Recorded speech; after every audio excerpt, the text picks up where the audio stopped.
Hello everyone, welcome to the channel physics with Sarang. तो आज हम शुरू करने जा रहे हैं इलेक्ट्रिक डाइपोल। और आज की वीडियो में हम करेंगे electric dipole. Electric dipole moment क्या होता है, electric field at an axial point of an electric dipole and electric field at an equatorial point. Torque देखेंगे हम इलेक्ट्रिक डाइपोल पे क्या लगता है, फोर्स क्या लगता है, यूनिफॉर्म इलेक्ट्रिक फील्ड में, नॉन यूनिफॉर्म इलेक्ट्रिक फील्ड में क्या क्या फोर्सेस और टॉर्क लगते हैं इलेक्ट्रिक डाइपोल पे, वो आज हम इस वीडियो के अंदर देखेंगे। तो सबसे पहले हम स्टार्ट करते हैं इलेक्ट्रिक डाइपोल। तो इलेक्ट्रिक डाइपोल क्या होता है कि जहां पर इक्वल और अपोजिट चार्जेस, जैसे कि आप यहां पर देख रहे हैं,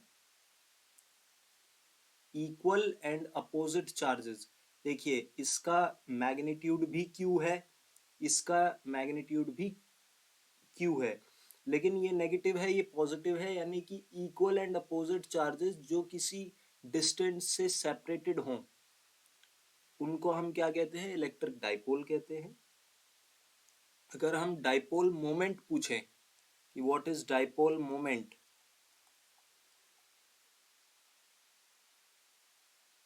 तो डाइपोल मोमेंट क्या होता है, इसको हम P से रिप्रेजेंट करते हैं और एक ये वेक्टर होता है जिसका मैग्नीट्यूड अगर हम निकालना चाहें, पहली बात तो अगर हम मैग्नीट्यूड नहीं निकालते तो Q into two A is a vector.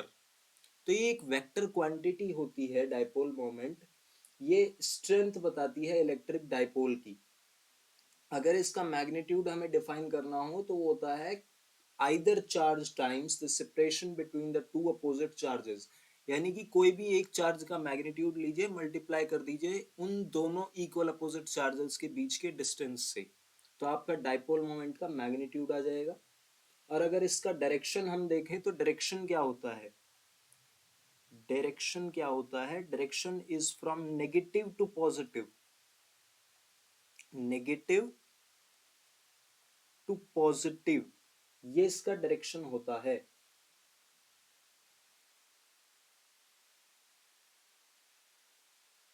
तो यहां पर अगर हम डायरेक्शन देखें तो डाइपोल मोमेंट की जो डायरेक्शन होगी वो देख रहे हैं आप, इस एरो से शो हो रही है, इस साइड होगी, है ना, इलेक्ट्रिक डाइपोल की।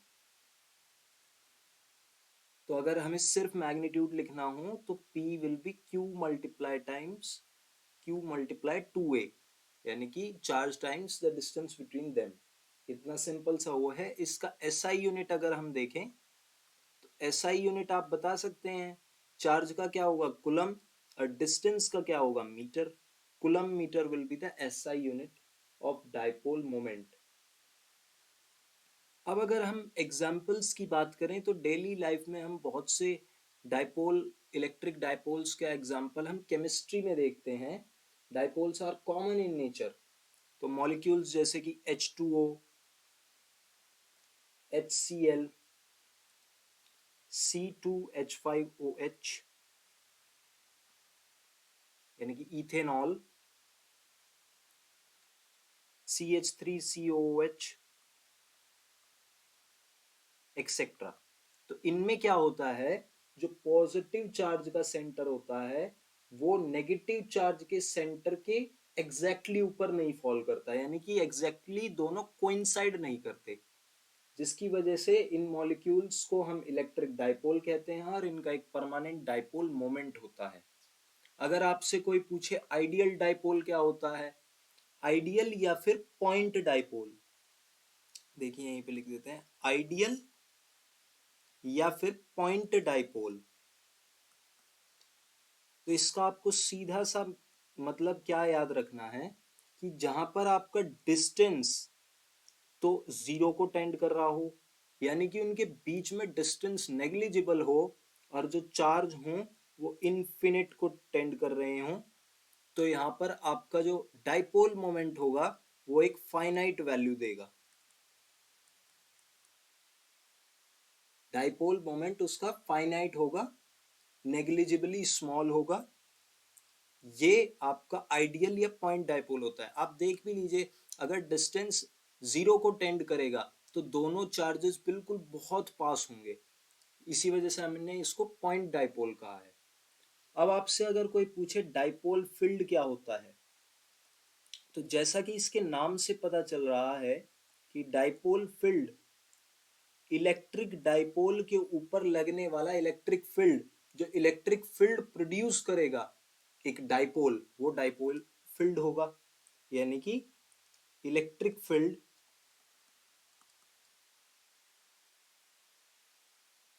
Produced by dipole. ठीक है, तो इलेक्ट्रिक फील्ड जो कि डाइपोल प्रोड्यूस करेगा वो डाइपोल फील्ड होगा। अगर हम डिस्टेंस के साथ डाइपोल फील्ड का वेरिएशन देखें तो हम जानते हैं किसी भी इलेक्ट्रिक डाइपोल पे जो नेट चार्ज होगा, देखिए नेट चार्ज अगर हम यहाँ पे देखें तो plus Q and minus Q, so it will give you zero, so net charge on a dipole is zero, क्योंकि प्लस क्यू, लेकिन आपका जो इलेक्ट्रिक फील्ड होगा वो इलेक्ट्रिक डाइपोल की वजह से जीरो नहीं होगा। क्यों? क्योंकि प्लस क्यू और नेगेटिव क्यू चार्जेस आपके एक डिस्टेंस से सेपरेटेड हैं, तो इलेक्ट्रिक फील्ड उनकी वजह से जब हम ऐड करेंगे, वेक्टोरिकली ऐड करेंगे, तो वो एग्जैक्टली कैंसिल आउट नहीं होता है। लेकिन जब डिस्टेंस जो अगर आप मान लीजिए आर डिस्टेंस पर निकाल रहे हैं और वो इस डिस्टेंस से बहुत बड़ा है, यानी कि इन दोनों के बीच के डिस्टेंस से बहुत बड़ा है, तो फील्ड्स नियरली कैंसिल आउट कर जाते हैं। यानी कि हम ये देख सकते हैं कि 1/r² का जो फैक्टर होता है, इसको नीचे कर लेते हैं, जो 1/r² का जो फैक्टर होता है उससे ज्यादा जल्दी डीके हो रहा है डाइपोल फील्ड।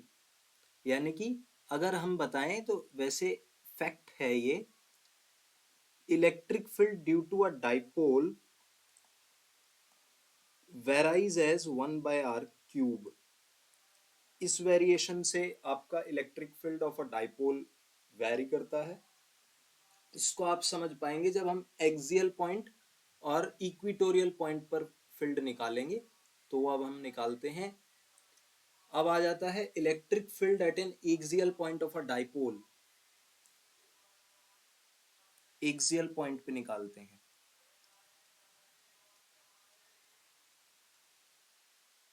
इसको ध्यान से समझिए, ये दो डेरिवेशंस आपके बहुत ज्यादा पूछे जाते हैं, डायरेक्ट क्वेश्चन आ जाता है इसके डेरिवेशन का।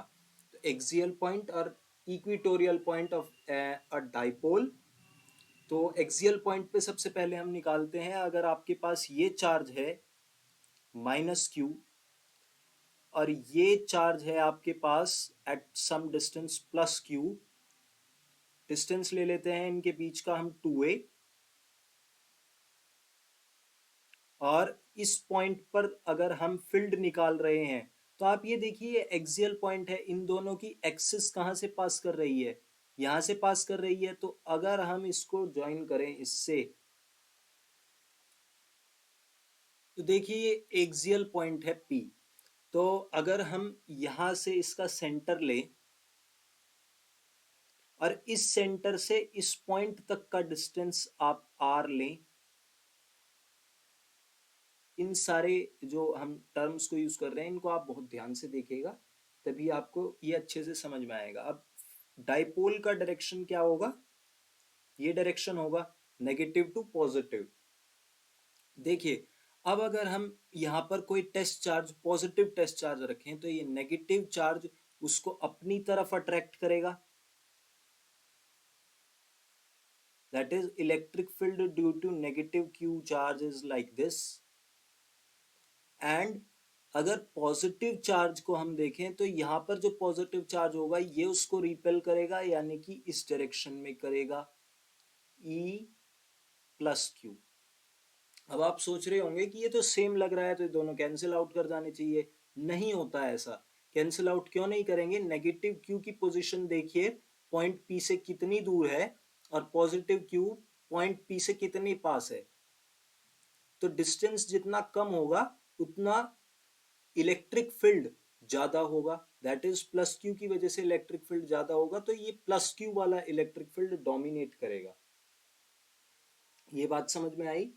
तो अगर हम इलेक्ट्रिक फील्ड निकालते हैं तो देखिए क्या होता है इलेक्ट्रिक फील्ड। सबसे पहले हम नेगेटिव क्यू की वजह से, that is E of negative Q हम निकालते हैं। तो अगर इसको हम लिखें तो ये होगा negative Q divided by 4 pi epsilon not into distance between the point P and negative Q। सो देखिए ये A होगा क्योंकि ये हमने बीच में लिया है, ये भी A होगा। तो देखिए ये नेगेटिव Q, यहां तक डिस्टेंस है A और यहां से यहां तक का डिस्टेंस है R। तो ये डिस्टेंस क्या होगा, R प्लस A, इसका स्क्वायर हो जाएगा into the unit vector of a dipole. Dipole axis इस पी कैप की डायरेक्शन क्या होगी, पी कैप की डायरेक्शन होगी नेगेटिव टू पॉजिटिव। ये मैंने आपको बताया कि डाइपोल मोमेंट की डायरेक्शन होती है नेगेटिव टू पॉजिटिव। अब ये नेगेटिव यहां पर क्या इंडिकेट कर रहा है, ये वाला नेगेटिव यहां पर क्या इंडिकेट कर रहा है कि जो डाइपोल मोमेंट की डायरेक्शन है उससे अपोजिट इलेक्ट्रिक फील्ड की डायरेक्शन है। देखिए यहां पर डाइपोल मोमेंट की डायरेक्शन इस साइड है लेकिन इलेक्ट्रिक फील्ड की डायरेक्शन इस साइड है। तो ये दोनों एक दूसरे को अपोजिट हैं, एक दूसरे के। तो इसी वजह से देखिए आप, ये नेगेटिव साइन वही इंडिकेट कर रहा है। अगर हम पॉजिटिव क्यू की वजह से निकालें ऐसा, तो वो आएगा plus Q divided by 4 pi epsilon not. देखिए यहां से ये डिस्टेंस r है इस पॉइंट से, और ये प्लस क्यू इस साइड है a डिस्टेंस पर। तो ये वाला जो डिस्टेंस होगा, ये वाला जो डिस्टेंस होगा ये क्या होगा, r माइनस ए। तो ये क्या आ जाएगा, r माइनस ए का whole square into P cap. अगर हम दोनों को वेक्टोरिकली ऐड करें तो रिजल्टेंट निकल आएगा इसका, that is E at an axial point will be E plus Q plus E minus Q। सीधा ऐड कर दीजिए, आपका आंसर आपके सामने आ जाएगा। तो देखते हैं इसको करके, R minus a whole square minus Q divided by 4 pi epsilon naught R plus a whole square and p cap आपका कहाँ होगा, बाहर आ जाएगा, कॉमन ले लेते हैं। Q upon 4 pi epsilon not को भी अब हम कॉमन ले लेते हैं, और यहां पर देखिए क्या हो जाएगा, R plus a whole square minus R minus a whole square, LCM ले लिया, इनटू क्या हो जाएगा, नीचे क्या हो जाएगा, R minus a into r plus a plus b, और ए माइनस बी का प्रोडक्ट क्या होता है, a square minus b square. तो ये हो जाएगा r square minus a square to the power 2 into P cap. अब हम यहां लिखते हैं अगर इसको, ई एक्सियल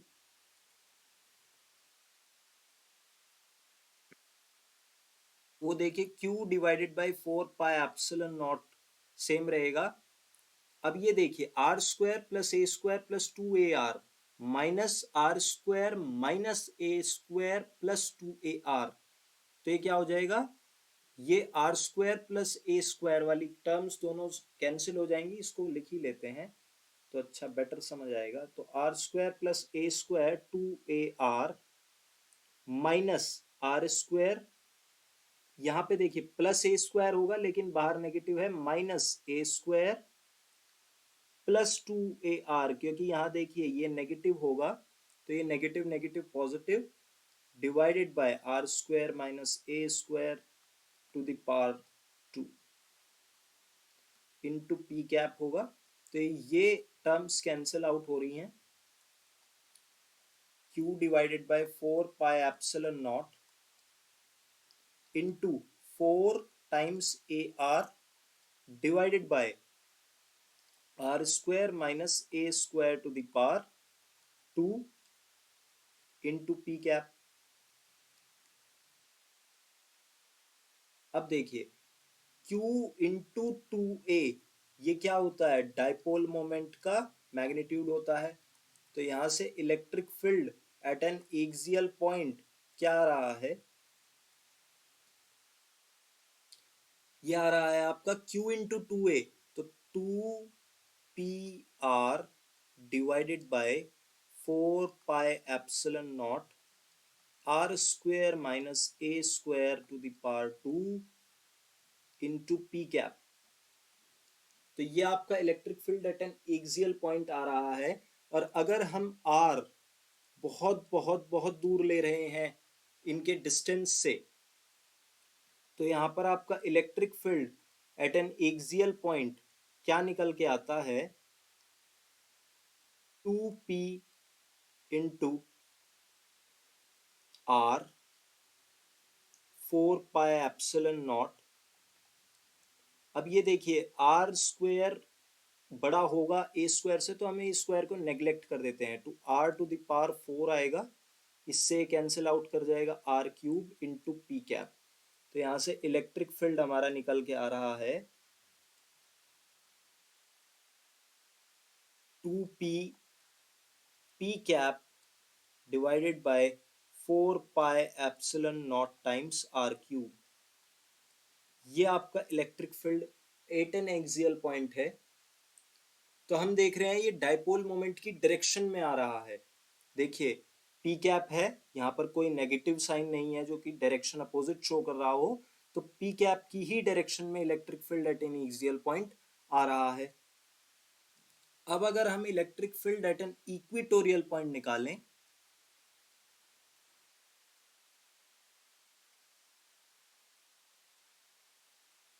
इक्वेटोरियल पॉइंट पर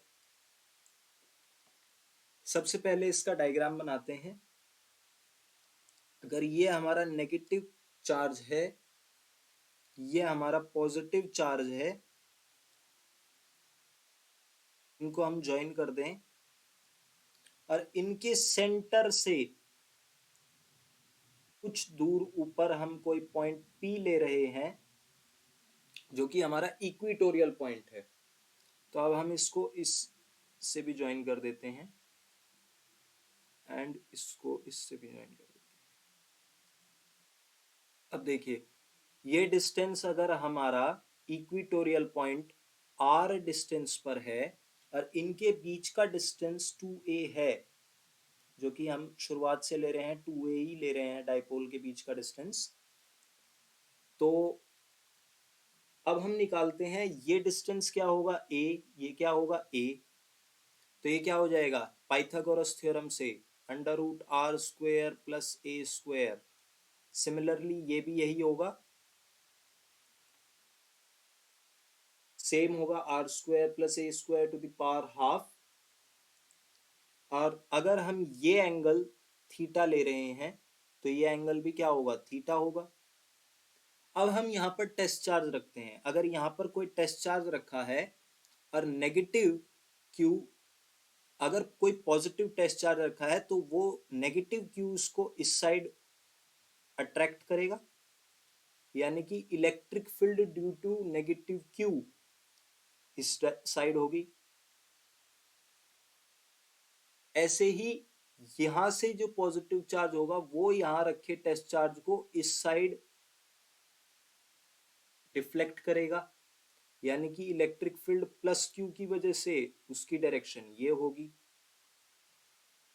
तो अगर अब हम देखें तो जो नॉर्मल कंपोनेंट्स होंगे वो कैंसिल आउट कर जाएंगे। तो सिर्फ देखिए नॉर्मल कंपोनेंट्स क्या होंगे, कैंसिल आउट कर जाएंगे, क्योंकि देखिए इसकी डायरेक्शन इस साइड होगी, इसके नॉर्मल कंपोनेंट की डायरेक्शन इस साइड होगी, तो वो दोनों एक दूसरे को कैंसिल आउट करेंगे। बचेगा क्या, इसकी भी डायरेक्शन इस साइड होगी और इसकी भी डायरेक्शन इस साइड होगी। तो ये आपका रिजल्टेंट होगा, दैट इज ई इक्वेटोरियल इस साइड होगा।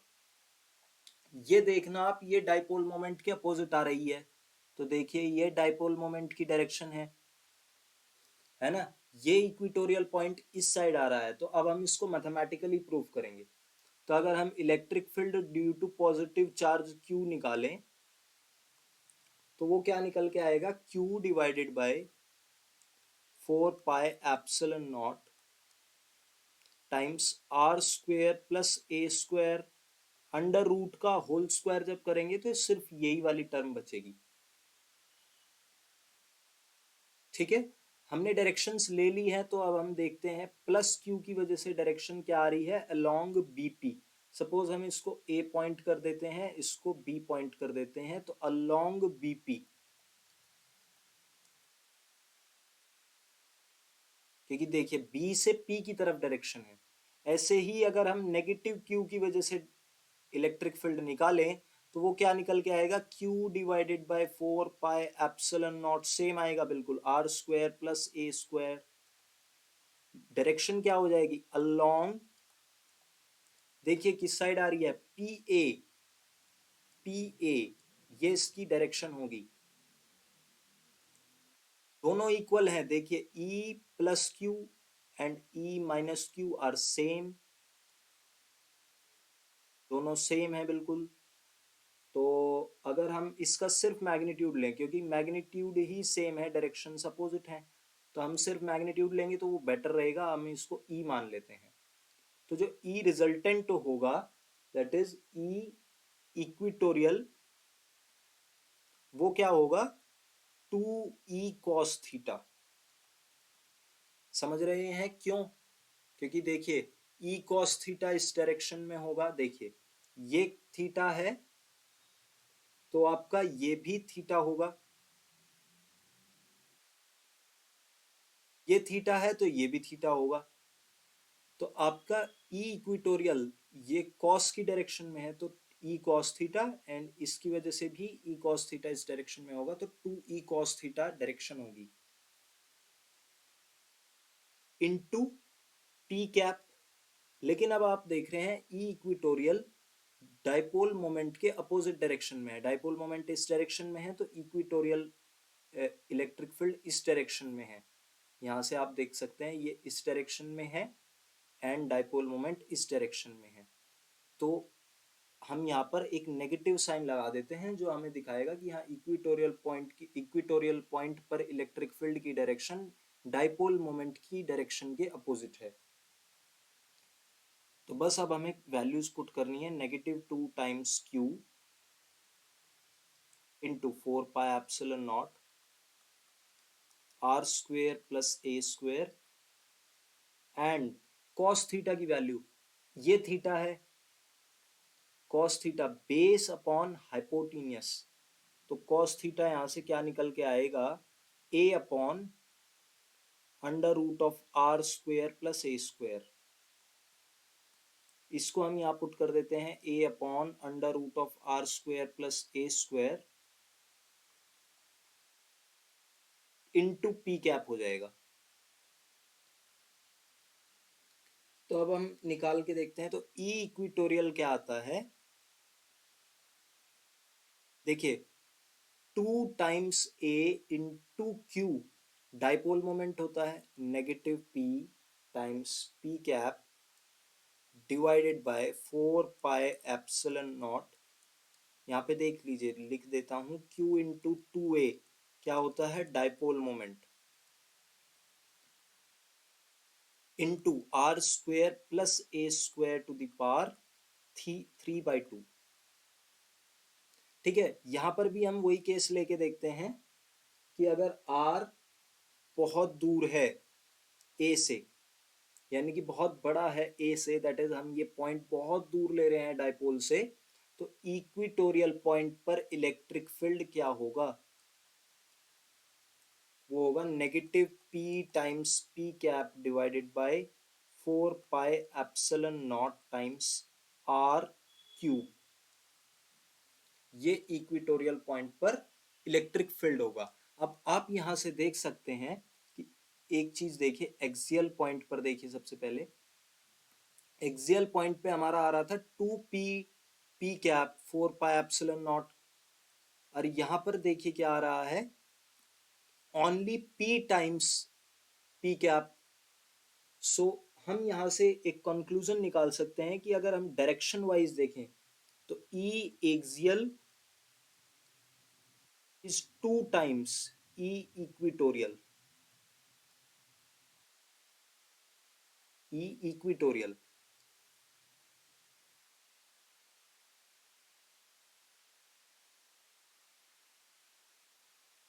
तो ये हम कंक्लूजन यहाँ से निकाल सकते हैं। तो ये आपसे डायरेक्ट पूछ सकता है एमसीक्यू में ये स्टेटमेंट। अब हम अगर टॉर्क के बारे में बात करें, तो अगर हम यूनिफॉर्म इलेक्ट्रिक फील्ड ले रहे हैं, यूनिफॉर्म फील्ड ले रहे हैं, इलेक्ट्रिक फील्ड ले रहे हैं, मैं ई एफ से रिप्रेजेंट कर रहा हूं इलेक्ट्रिक फील्ड को। सो अगर हम यूनिफॉर्म इलेक्ट्रिक फील्ड ले रहे हैं, तो मान लीजिए ये हमारा फील्ड है, ये उसकी डायरेक्शन है। हम सेम लेंथ पैरेलल लाइंस से शो कर रहे हैं इलेक्ट्रिक फील्ड को। ये आपको पता होगा कि इलेक्ट्रिक फील्ड, अगर कोई भी फील्ड अगर यूनिफॉर्म है, तो हम उसको किस तरीके से रिप्रेजेंट करते हैं? By parallel lines of same length separated by an equi distance. तो इन सारी लाइंस के बीच में सेम डिस्टेंस होगा, सभी लाइंस का सेम लेंथ होगा, और सभी लाइंस एक दूसरे के पैरेलल होंगी, तब हम इसको यूनिफॉर्म इलेक्ट्रिक फील्ड कहेंगे। तो अगर हम यहाँ पर एक डाइपोल ले रहे हैं, ये हमारा डाइपोल है, नेगेटिव क्यू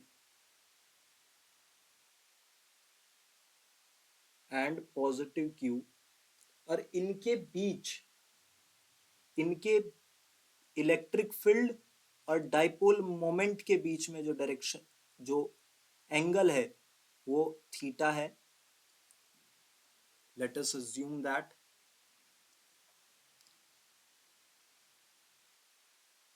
थीटा।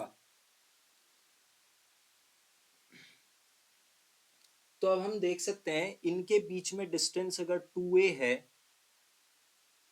और डाइपोल मोमेंट की डायरेक्शन क्या होगी? ये होगी नेगेटिव से पॉजिटिव की साइड। तो अगर हम यहाँ पर फोर्स निकालते हैं, तो फोर्स क्या होगा? इस पर इलेक्ट्रिक फील्ड की डायरेक्शन में लगेगा। ये सपोज इलेक्ट्रिक फील्ड की डायरेक्शन है, तो in the direction of electric field Q E. लेकिन यहां पर इस पर क्या होगा? Negative Q E, that is ये इलेक्ट्रिक फील्ड के अपोजिट होगा, क्योंकि नेगेटिव क्यू टाइम्स ई इस पर फोर्स लगेगा। तो ये आप बात ध्यान दे सकते हैं। जब हम इलेक्ट्रिक फील्ड के द्वारा फोर्स निकालते हैं, force by an electric field, तो हम उसको लिखते हैं Q टाइम्स E। अब Q का यहाँ पर हम साइन भी लेंगे साथ में, तो जब ही हमारा इस पर सेम डायरेक्शन में आ रहा है, इस पे अपोजिट डायरेक्शन में आ रहा है। तो अगर हम F टोटल निकालें, तो फोर्स तो भैया जीरो हो गया total, Q E plus negative of Q E, दोनों सेम है, तो फोर्स क्या हो गया? जीरो। लेकिन ये एक एंगल पर है थीटा, इनके बीच में एक डिस्टेंस है, तो इनके ऊपर टॉर्क जरूर लगेगा। ट्रांसलेटिंग फोर्स डाइपोल पे यूनिफॉर्म इलेक्ट्रिक फील्ड में जीरो होता है, लेकिन दो इक्वल और अपोजिट फोर्सेस जब डिफरेंट पॉइंट्स पर लगते हैं, तो वो एक कपल फॉर्म करते हैं जो टॉर्क एक्सर्ट करता है। तो अगर हम टॉर्क की वैल्यू निकालें, तो टॉर्क हमारा क्या होता है? टॉर्क का डेफिनेशन हमेशा याद रखिएगा। टॉर्क का डेफिनेशन होता है, ये बहुत इंपॉर्टेंट हो जाता है, कि either force multiply by the perpendicular distance between them. सबसे इंपॉर्टेंट बात है ये, यहां पर ये नहीं लिखने का कि force into the distance between them, force into perpendicular distance. ये परपेंडिकुलर डिस्टेंस बहुत इंपॉर्टेंट है। परपेंडिकुलर डिस्टेंस अगर आपने ना यूज किया, तो आप जितना भी कुछ करके आएंगे वो सब बेकार है। परपेंडिकुलर डिस्टेंस यूज करना है। तो परपेंडिकुलर डिस्टेंस के लिए हम क्या करेंगे? फोर्स, देखिए फोर्स क्या है? Q E. अभी हम सिर्फ मैग्नीट्यूड की बात कर रहे हैं, तो force is Q E into perpendicular distance. Perpendicular distance हम अगर निकालें, तो देखिए परपेंडिकुलर डिस्टेंस कौन सा होगा? ये होगा, ये होगा। मैं इसको दूसरे कलर से शो कर देता हूं। ये वाला डिस्टेंस परपेंडिकुलर डिस्टेंस होगा, और इसकी वैल्यू क्या होगी? 2a sine theta. ठीक है, तो इसकी वैल्यू क्या है 2a साइन थीटा। तो 2a sine theta q into 2a क्या होता है p e sine theta. Sine theta वाली टर्म वेक्टर में कहाँ आती है, क्रॉस प्रोडक्ट में। तो टॉर्क का अगर हम टॉर्क हम जानते हैं एक वेक्टर क्वांटिटी होती है, तो अगर हम वेक्टोरिकली इसको लिखें तो this will be p cross e, क्योंकि साइन कहाँ आता है, देखिए p क्रॉस e में साइन थीटा आता है, और p डॉट e अगर होता तो कॉस थीटा आता, लेकिन यहाँ पर क्या आ रहा है साइन थीटा आ रहा है, तो हम p क्रॉस e यूज कर रहे हैं। अगर हमसे कोई डायरेक्शन पूछे कि इसकी डायरेक्शन क्या होगी टॉर्क की, तो अपना राइट हैंड लीजिए और राइट हैंड को डाइपोल के बीच के डिस्टेंस वाली लाइन से इलेक्ट्रिक फील्ड की लाइन से जोड़िए। दैट इज, देखिए यहां पे मैं इसको करके दिखाता हूं। ये क्या है डाइपोल मोमेंट, ये क्या है इलेक्ट्रिक फील्ड, ये क्या है इनके बीच का एंगल थीटा है।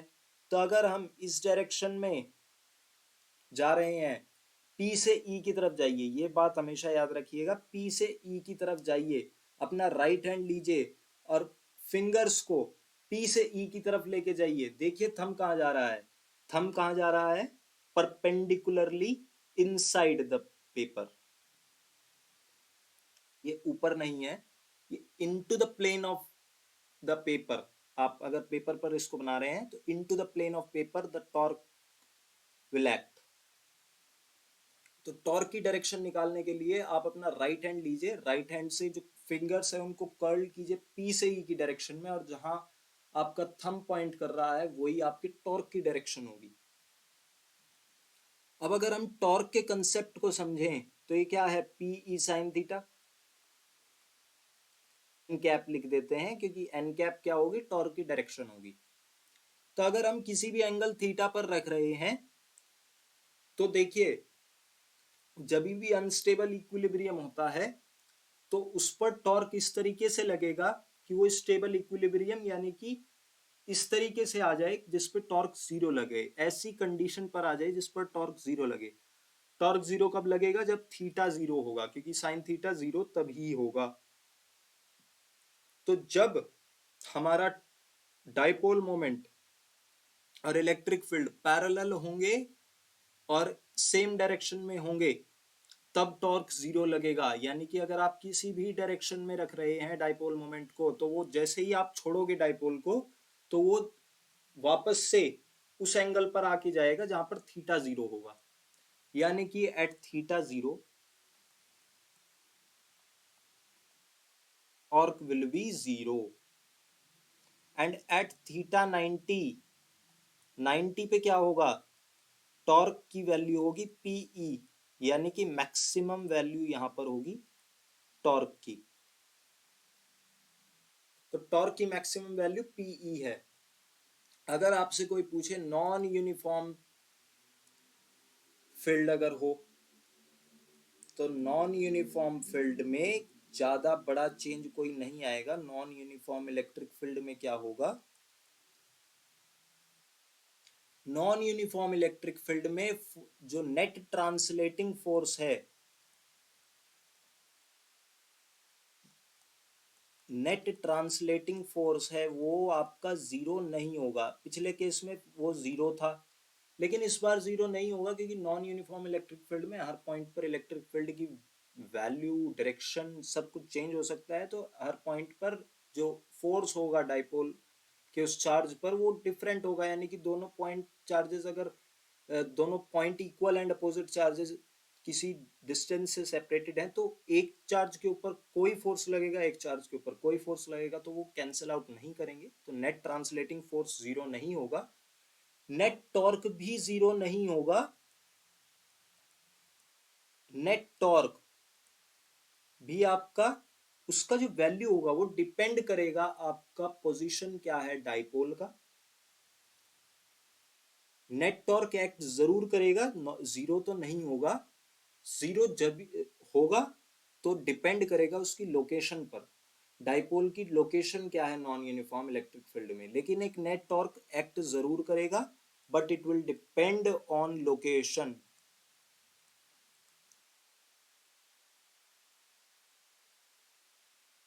Depend on location. तो ये आपका डाइपोल होगा नॉन यूनिफॉर्म इलेक्ट्रिक फील्ड में। अगर आप देखें, अगर वो पैरेलल एंटी पैरेलल वाला आप केस ले रहे हैं, अगर पैरेलल फील्ड और पैरेलल ही आप डाइपोल मोमेंट ले रहे हैं, जब डाइपोल पैरेलल होगा या एंटी पैरेलल होगा इलेक्ट्रिक फील्ड के, तो सपोज हम पैरेलल लेते हैं, दैट इज ये नेगेटिव क्यू है, ये पॉजिटिव क्यू है, इलेक्ट्रिक फील्ड का डायरेक्शन हम ये ले रहे हैं और डाइपोल मोमेंट का डायरेक्शन भी यही होगा।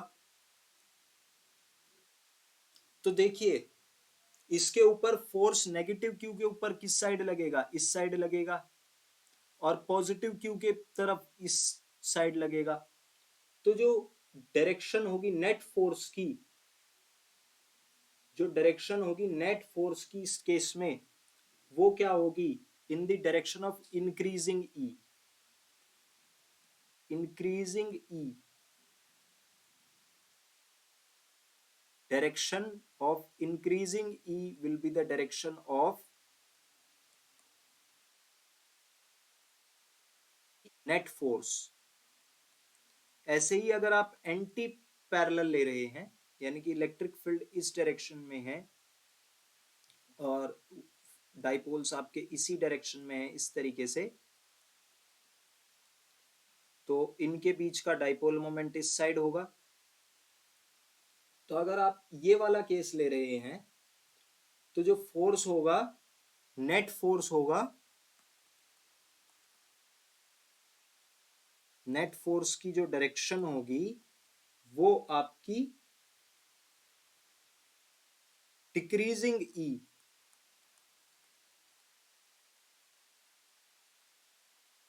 ई के डायरेक्शन में होगी। तो ये बात आपको याद रखनी है, ये दो चीजें आप नोट कर लीजिए। ये आपसे डायरेक्ट पूछी जा सकती हैं कि अगर आपका जो डाइपोल है वो पैरेलल है इलेक्ट्रिक फील्ड के, तो इंक्रीजिंग ई की डायरेक्शन में आपका नेट फोर्स का डायरेक्शन होगा, और अगर एंटी पैरेलल है डाइपोल मोमेंट और इलेक्ट्रिक फील्ड्स, तो नेट फोर्स की जो डायरेक्शन होगी वो डिक्रीजिंग ई की डायरेक्शन के बराबर होगी। तो आपका यहां तक हमने non uniform electric field cover किया है। अब जब हम नेक्स्ट टाइम नेक्स्ट वीडियो में हम क्या करने वाले हैं, इलेक्ट्रिक फील्ड लाइंस के बारे में हम पढ़ेंगे। इलेक्ट्रिक फील्ड लाइंस की प्रॉपर्टी क्या है, इलेक्ट्रिक फ्लक्स क्या है, उसके बारे में हम आने वाली वीडियो में देखेंगे। तो अगर आपको ये वीडियो पसंद आई हो तो वीडियो को लाइक करें और चैनल को सब्सक्राइब करें इलेक्ट्रिक फील्ड के फर्दर कोर्स के लिए। Thank you so much.